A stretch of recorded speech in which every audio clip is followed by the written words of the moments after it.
2 Pedro, capítulo 1, do versículo 5 ao 10.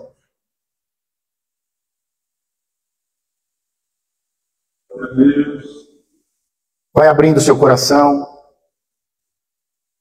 se quebrante diante dele. Ele não resiste a um coração quebrantado e contrito. Quem achou, diga eu. 2 Pedro, capítulo 1, do versículo 5 ao 10.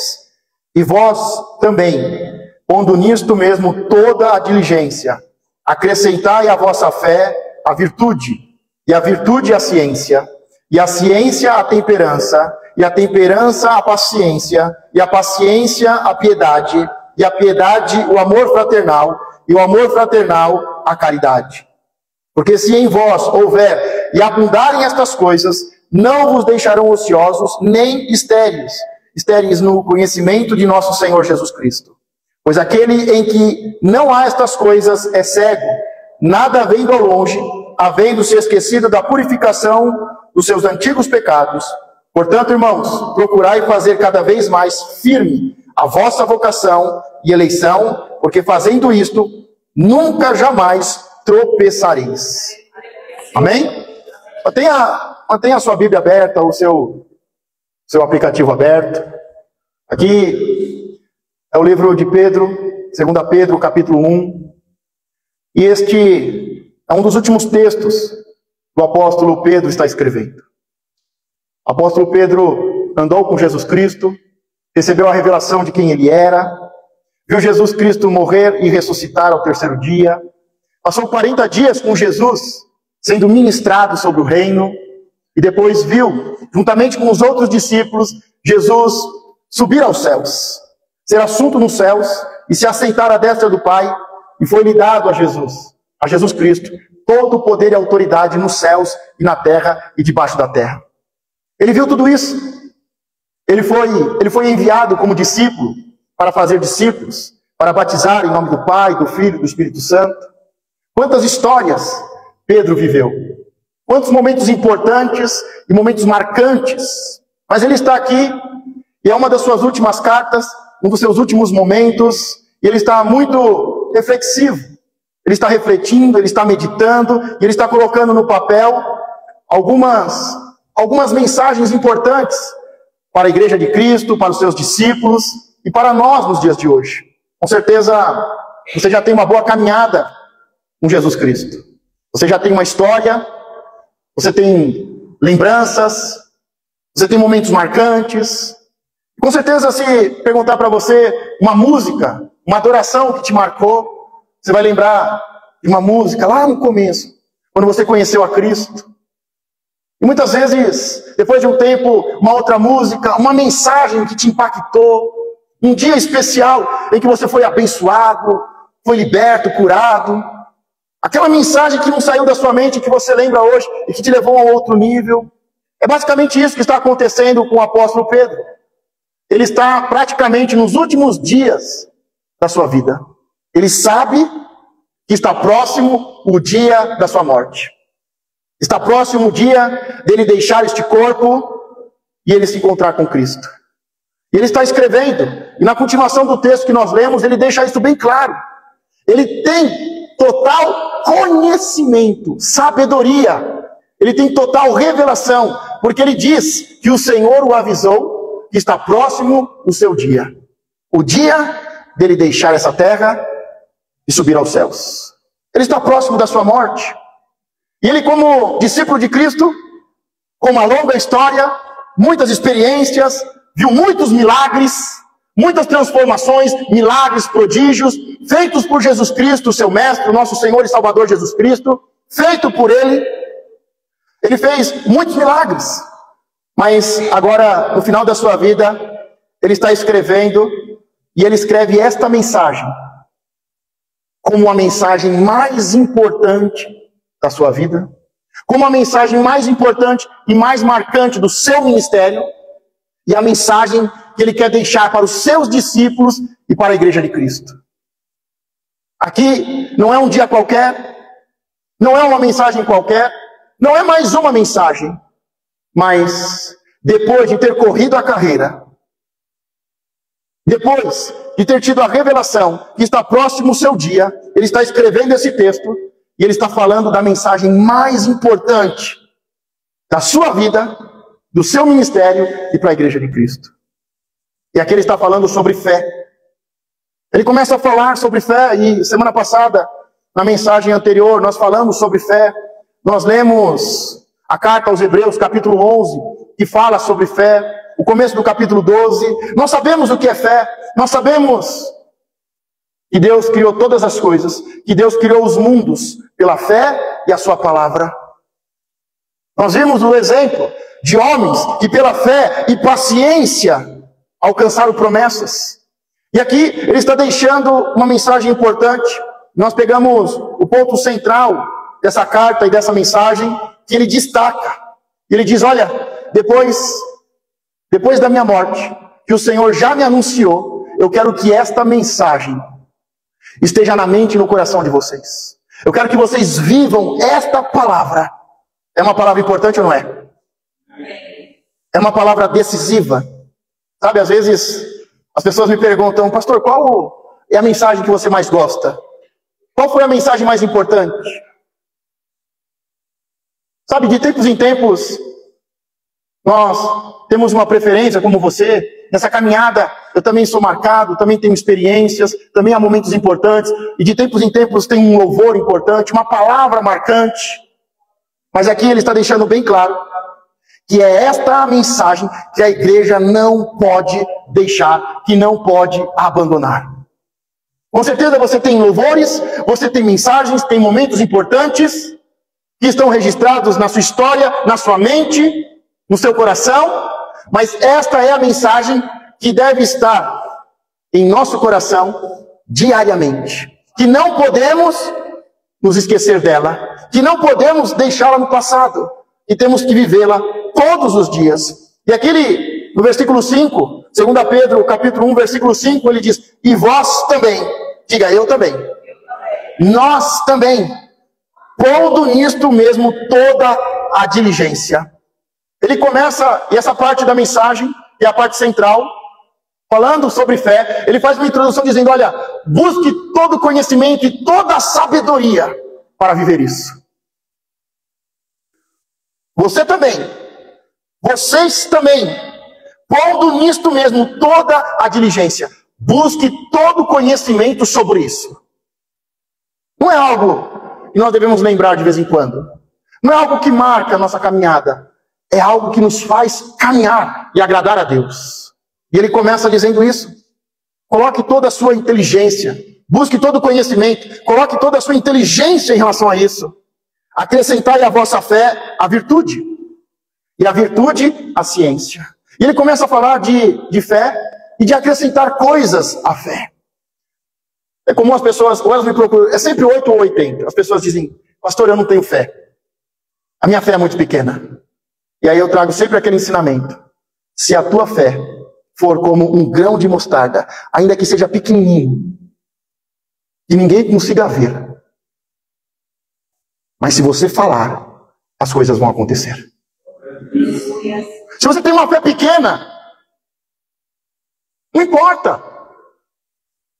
Quando as pessoas dizem, pastor, a minha fé é muito pequena, eu digo, está ótimo. A sua fé é pequena? Porque o texto diz, o Senhor nos ensinou, que se você tiver uma fé como um grão de mostarda, se for pequena, diga. Porque você precisa de um pouquinho só de fé. E quando você fala, as coisas acontecem. Os mundos são criados. Mas também tem aquelas pessoas que dizem, pastor, olha, eu não sei se você percebe, mas eu tenho muita fé. Muita, pastor, muita fé. É que o Senhor não me conhece. Mas aqui dentro, pastor, eu tenho muita fé. Eu sou um homem de muita fé, pastor. Você não me conhece. Aí eu pergunto assim, quais são as suas obras? Porque fé, uma grande fé, sem obras, é morta. Pode ser grande, mas é um gigante morto. Eu prefiro pessoas que têm uma fé pequenininha, mas que dizem em nome do Senhor. Do que aquelas pessoas que dizem, eu tenho muita fé, e não tem obra nenhuma. Pessoas desequilibradas, estão sempre no 8 ou no 80. Começa com fé. Temos que ter fé. Mas nós temos que acrescentar outras coisas em nossa fé. Quantos aqui tem fé? Nós vamos ver outros 7 ingredientes, outros 7 princípios que precisam ser acrescentados a essa fé, para que possamos ter resultados.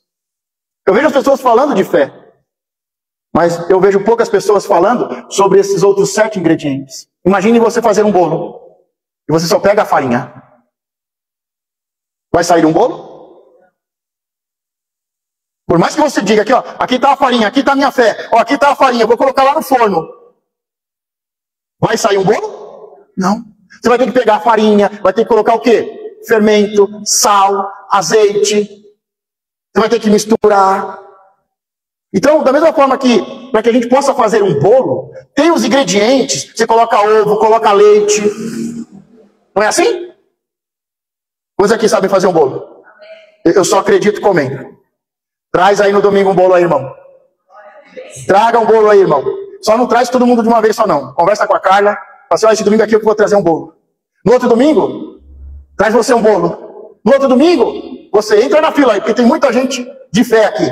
Tem muita gente abençoada e abençoadora. Mas para fazer um bolo, você precisa de farinha, de fermento, de sal, de óleo, ovos, leite. Não é isso? Tem todo o que é um processo. Além dos ingredientes, tem um processo, um passo a passo. Se você pegar tudo, colocar ali dentro da forma, coloca um pouco de farinha, um pouquinho de fermento, azeite, sal, coloca os 2 ovos ali. Ele não sabe quebrar ovo ainda. Coloca os ovos inteiros ali. Derrama um pouquinho de leite, coloca no forno. Depois de 1 hora tem um bolo? Tem uma bagunça lá, não é isso? Porque além dos ingredientes, tem um processo. Tem um passo a passo, tem um processo. Você tem que fazer a massa, aí deixa a massa descansar, coloca na forma, coloca no forno, aí espera, de 5 em 5 minutos vai lá com o garfo. Aí não está pronto ainda não. Depois de maior tempo, passou maior tempo, 1 minuto. Não está pronto ainda não. Uma paciência, né? E da mesma forma, é a nossa vida espiritual. Tem que ter fé. Só que nós temos que ver quais são os outros ingredientes. Ele só vai falando, vai colocando, e acrescenta, e acrescenta, e acrescenta. E se você, ele termina dizendo, se você fizer o passo a passo, se você usar todos os ingredientes, se você fizer aqui, ó, você vai ter muitos resultados. Você nunca vai ficar ocioso, estéril. Porque tem gente que trabalha pra caramba, não é? Trabalha, não é ocioso. Trabalha, mas não tem resultado. Ele diz, olha, você não vai ficar parado, e quando trabalhar, vai ter resultados. Então vamos olhar o texto com calma. E vós também, pondo nisto mesmo toda a diligência, acrescentai à vossa fé a virtude. Diga, eu preciso colocar virtude. Não basta só ter fé. Quando nós temos fé, nós nos aproximamos e agradamos a Deus. É o primeiro passo. É o ingrediente básico para uma vida espiritual. Para ter uma vida espiritual, a fé é o primeiro ingrediente. Porque ninguém se aproxima de Deus se não tiver fé. Ninguém agrada a Deus se não tiver fé. Uma fé grande? Não. Ainda que seja pequena, mas diga, Senhor, eu te amo. Senhor, eu me entrego. Porque para você falar isso, você precisa de fé. Para se aproximar, para falar, para expressar a sua fé. E criar um relacionamento de intimidade e de amor. Então, a fé é o ingrediente básico da nossa vida espiritual. Mas acrescentai à vossa fé a virtude. E o que é virtude? Como é que eu vou acrescentar algo se eu nem sei o que é? Se você colocar aí, fizer uma pesquisa rápida, você vai ver que virtude é a disposição de um indivíduo de praticar o bem. Lembra a mulher que tocou na orla de Jesus? Diz que saiu virtude. O que saiu de Jesus ali não foi unção, não foi poder, foi virtude. Ou seja, Jesus caminhava disposto a fazer o bem. Ele caminhava disposto a libertar e curar e abençoar as pessoas. Eu perguntar, vamos começar direito. Quantos aqui tem fé? Amém. A sua fé está funcionando? Amém. A minha às vezes falha, né? Tem aquela música lá, caminha com fé, porque fé não falha, mas às vezes falha, irmão. Às vezes fica feia a coisa. E às vezes eu tenho que orar e dizer, Senhor, eu tenho fé. O Senhor me pergunta, mas e aí? Para libertar o seu filho? Para libertar o seu filho, você não tem fé? Você não crê? Porque se você crê, vai acontecer. Aí eu falo, Senhor, eu tenho fé, mas me ajuda na minha fé. E quando nós reconhecemos que a nossa fé muitas vezes não está funcionando do jeito que deveria funcionar, porque está faltando algo e nós precisamos de uma ajuda, é a primeira coisa. Para eu ser curado, irmão, eu preciso reconhecer que eu estou doente. Para eu ser abençoado, primeiro eu preciso reconhecer e desejar a bênção. Então, primeiro, eu sei que eu sou um homem de fé. Eu sei que você é um homem, uma mulher de fé. Nós somos uma igreja de fé, nós cremos.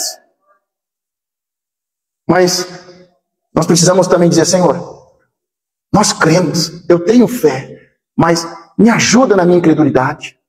Me ajuda na minha fé. Se nós não pedirmos, Ele não dá. Se nós não tomarmos posse, não temos. Quantos aqui tem fé? E quantos precisam de uma ajuda? Então vamos acrescentar. Você tem fé. Estamos pedindo, Senhor, me ajuda na minha incredulidade e na minha fé. Faz a minha fé funcionar. Faz a minha fé alcançar. Faz a minha fé te agradar. Faz a minha fé libertar e curar os meus filhos. Aí ele diz, coloca virtude. Virtude é a disposição de fazer o bem. Muitas vezes a gente está mais disposto assim, deixa eu ver. Bate alguém lá, você está no semáforo, no farol, para uma pessoa lá, toda mal vestida, deixa eu primeiro dar uma olhada para ver se eu não vou dar dinheiro para ele comprar uma bebida, se não vai comprar uma droga. Ele está pedindo, me dá um troco para eu comprar uma comida, estou com fome. A gente olha, mede, julga, analisa, discerne no espírito, Deus me falou, pastor. Mas muitas vezes a gente não tem a disposição de abençoar. Diga, hoje eu estou colocando todo o conhecimento e inteligência nisso. Diga, eu estou acrescentando a minha fé, virtude. E virtude é a disposição de um indivíduo de praticar o bem. Nós temos que viver e temos que ter uma caminhada de fazer o bem, de ajudar o próximo, de socorrer o necessitado. Meu irmão, se ele está necessitado, algum problema tem, algum erro tem, algum pecado tem. E quem não tem pecado, que atire a primeira pedra. Mas o santarrão, ele vai olhar, vai analisar, vai julgar, vai discernir no espírito. Ele precisa só disposição de ajudar, de abençoar. Só isso. Mas a gente já trava aí, a nossa fé já trava aí. Já trava aí. Não é assim ou não? É só comigo que Deus está falando. Amém? Diga, eu estou acrescentando virtude. Virtude é a minha fé. Eu estou acrescentando a disposição de um indivíduo. Eu vou ser um indivíduo, eu sou uma pessoa, um cristão, que pratica o bem. E ele continua o texto, ele diz, e a virtude é a ciência. Agora já vem o segundo ingrediente. Você tem fé e você pede, Senhor, me ajuda na minha fé. Você acrescenta a virtude, disposição de fazer o bem. Depois você acrescenta ciência. Diga, ciência. Ciência é um saber que pode ser demonstrado através de testes e ensaios. É algo provado, é algo comprovado. Todo aquele que semeia, colhe. É algo testado, é algo comprovado. Simples. Não é algo místico. Não é algo que, por um acaso. Não, princípios. Princípios simples e ciência. Da mesma forma que 2 mais 2 é 4, tudo aquilo que você semear, você irá colher. A palavra de Deus é feita de princípios. É comprovado. E que Davi diz? Eu nunca vi um justo desamparado e nem a sua descendência mendigar o pão. É comprovado. Está provado. Vamos acrescentar mais uma coisa. E a ciência, a temperança. Então você tem fé, coloca virtude, coloca ciência, e agora temperança. Pergunta, o que é temperança? É o autocontrole, a renúncia, a moderação. Uma pessoa controlada, uma pessoa equilibrada.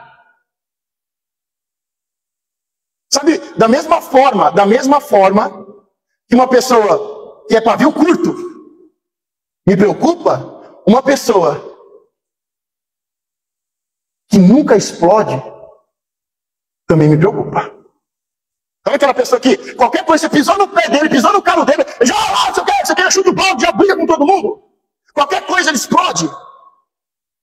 Desequilíbrio. Da mesma forma que aquela pessoa que acaba o mundo acaba, cai em cima da cabeça dele, destrói a família dele, ele está lá calmo, manso. Eu gosto muito do texto que diz que Moisés era o homem mais manso, porque ele já tinha sido um homicida. Ele já tinha se envolvido em uma briga e ele matou um egípcio. Mas agora ele é o homem mais manso. Nos dois casos ele teve problema. Nos dois casos.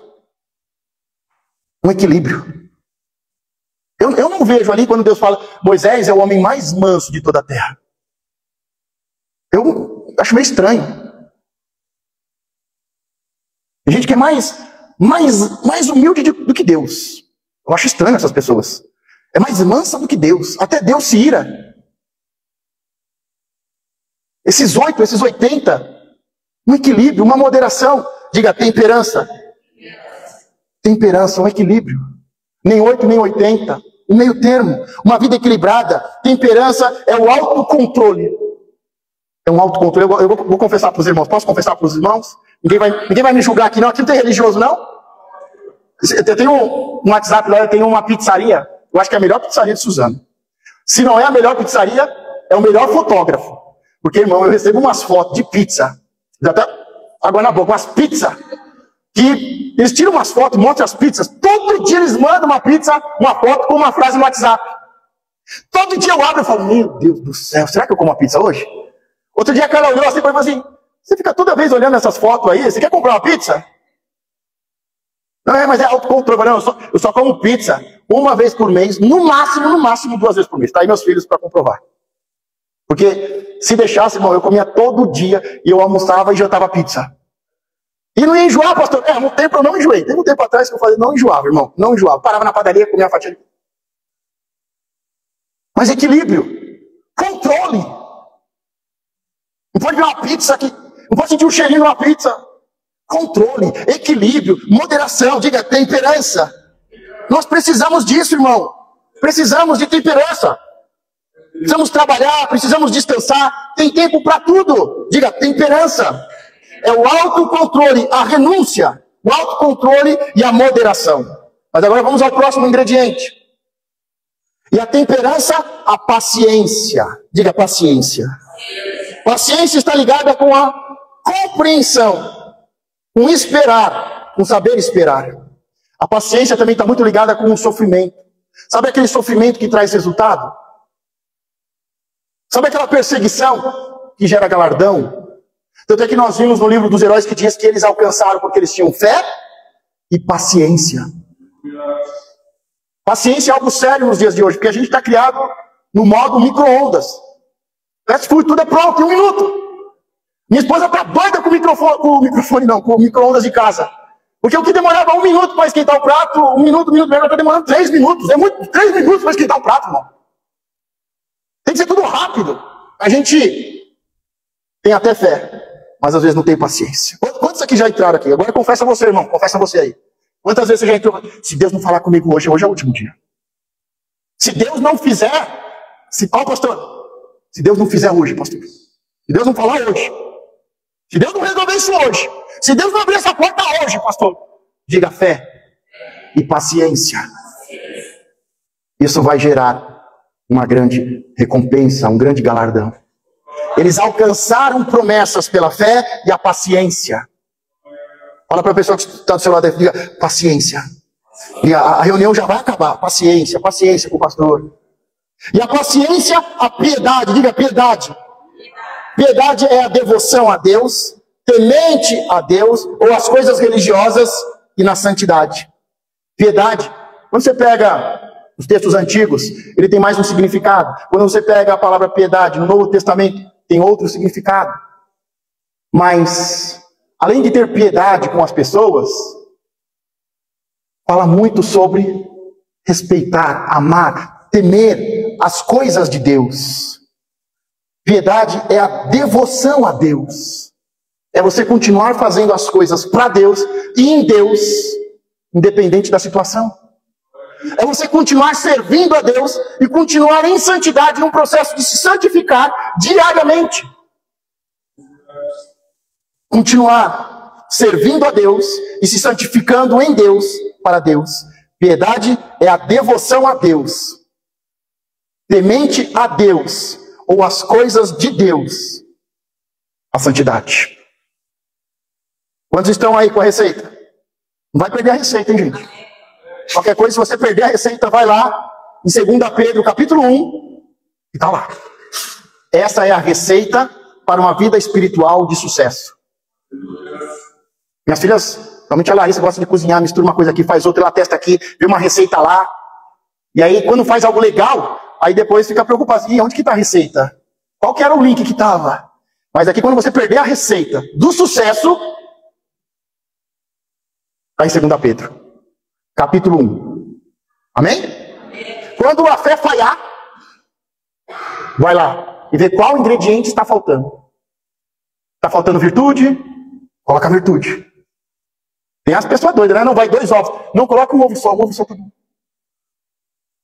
A minha filha estava fazendo, no começo elas confundiam, tem o copo das medidas lá, né?